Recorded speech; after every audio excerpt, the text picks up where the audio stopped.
Materi yang pertama yang dibahas di aspek legal yuridis adalah badan usaha. Pada perancangan suatu proyek, pemilihan jenis badan usaha menjadi salah satu aspek paling krusial yang mencakup aspek hukum, teknis, dan ekonomis yang saling terkait dalam proses produksi dalam industri. Badan usaha sendiri adalah entitas bisnis yang beroperasi dengan tujuan menghasilkan produk maupun layanan untuk mencapai keuntungan sebesar-besarnya. Nah, konsep badan usaha ini juga mengacu pada upaya untuk menambah nilai ekonomi terhadap suatu produk melalui proses pengubahan bentuk maupun peningkatan nilai tambah dalam suatu produk. Kelancaran bisnis dan pencapaian target profitabilitas memerlukan pemenuhan kebutuhan tenaga kerja atau sering disebut dengan SDM. Nah, jenis legalitas badan usaha juga merupakan faktor yang harus dipertimbangkan secara cermat dengan adanya beberapa jenis pengesahan KTP dan legalisir oleh badan hukum terkait. Oke, selanjutnya yang pertama itu nama perusahaan. Pemberian nama yang sederhana dan mudah diingat seperti pada PT Pitkahal dapat membantu mempermudah orang lain dalam mencari atau mengidentifikasi perusahaan tersebut di masa mendatang. Kedua, perizinan pajak.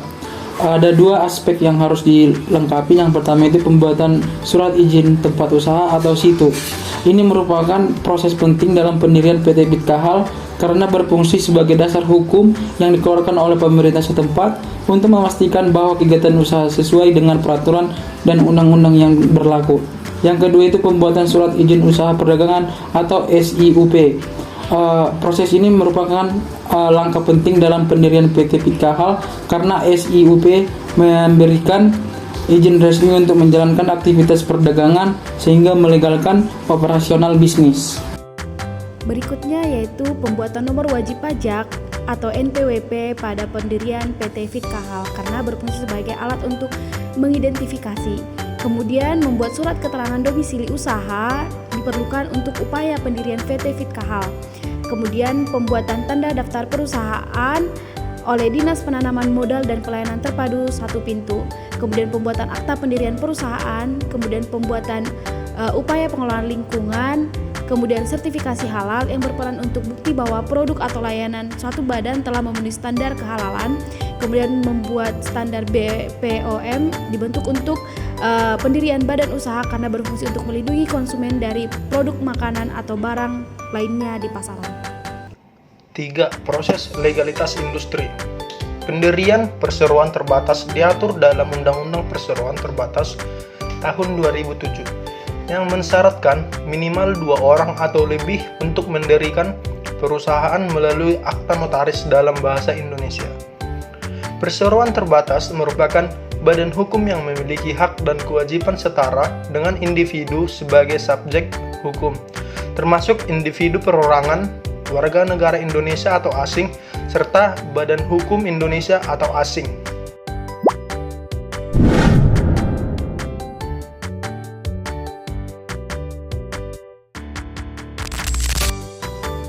Tujuan pengelolaan lingkungan. Yang pertama, pendekatan teknologi.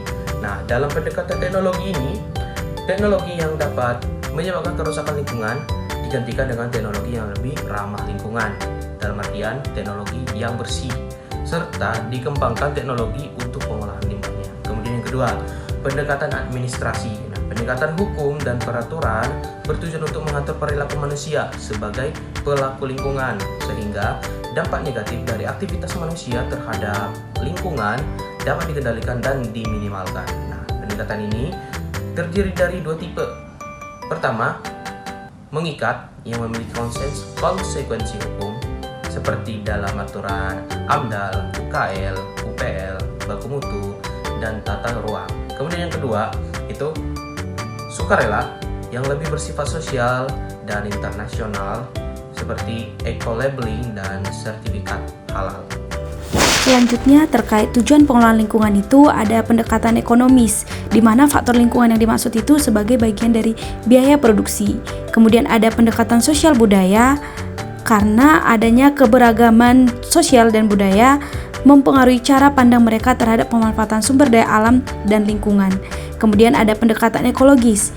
Pendekatan ini berfokus pada kepentingan umum dan mengacu pada strategi konservasi dunia yang mencakup ada 3 hal, yaitu perlindungan proses ekologis, kepentingan, kepengawatan keanekaragaman hayati dan ekosistem, serta pemanfaatan sumber daya secara lestari. Oke, selanjutnya itu ada parameter lingkungan, di mana parameter lingkungan ini mempengaruhi dan dipengaruhi oleh kegiatan industri. Dalam industri kerakap, parameter utama yang diatur meliputi baku mutu air, udara, dan emisi. Yang pertama itu baku mutu air yang mengatur kualitas air yang digunakan, termasuk pH dan kandungan polutan. Yang kedua itu baku mutu udara, di mana baku mutu udara ini berfungsi untuk mengontrol konsentrasi polutan seperti SO2 dan CO, dan berfungsi untuk menjaga kesehatan masyarakat. Yang ketiga itu baku mutu emisi, di mana perannya ini membatasi jumlah polutan yang dilepas ke atmosfer. Jadi penerapan standar ini bertujuan melindungi lingkungan dan mendukung pembangunan yang berkelanjutan sesuai dengan Undang-Undang Nomor 32 Tahun 2009. Selanjutnya materi yang dibahas yaitu sumber pencemaran lingkungan. Industri kerupuk ampas kelapa atau krakap berpotensi mencemari lingkungan jika limbahnya tidak dikelola dengan baik. Limbah cair dapat berpotensi dari sumber pencucian yang mengandung zat organik. Jika dibuang begitu saja, maka akan mencemari lingkungan. Nah, selain itu, limbah minyak goreng dapat mencemari saluran air. Sementara emisi dari bahan bakar fosil seperti CO2 dan CO dapat berdampak pada pemanasan global dan kesehatan manusia. Pengolahan limbah yang baik serta penggunaan teknologi ramah lingkungan atau bahan bakar adalah sebagai alternatif untuk membantu mengurangi dampak lingkungan. Selanjutnya yaitu pengolahan lingkungan. Nah, pengolahan lingkungan ini bertujuan untuk menjaga kelestarian alam agar mendukung kehidupan yang berkelanjutan, termasuk dalam pengolahan limbah, pengendalian pencemaran, dan konservasi sumber daya. Nah, ini semua diatur dalam Undang-Undang Nomor 32 Tahun 2009. Nah, prinsip pengolahan lingkungan ini meliputi keberlanjutan, kehati-hatian, partisipasi publik, dan serta tanggung jawab terhadap lingkungan. Nah, manfaatnya itu untuk meningkatkan kualitas air, udara, tanah, serta mendukung kesehatan masyarakat, serta melestarikan keanekaragaman hayati untuk mendorong keberlanjutan dalam ekowisata dan keberlanjutan alam selanjutnya. Nah, produksi kerakap akan menghasilkan limbah cair dan limbah padat. Dan untuk limbah cair atau air limbah dari pencucian ampas kelapa maupun air pencucian dari peralatan untuk produksi ampas kelapa akan akan diolah melalui IPAL agar nantinya sesuai dengan standar lingkungan. Dan untuk minyak jelantah dari hasil penggorengan akan didaur ulang menjadi biodiesel untuk mengurangi pencemaran. Dan dengan pengolahan limbah ini tentunya akan memberikan dampak yang baik dan mampu meminimalkan dan potensi ekonomi dari limbah yang dimaksimalkan serta dapat mendukung produksi berkelanjutan.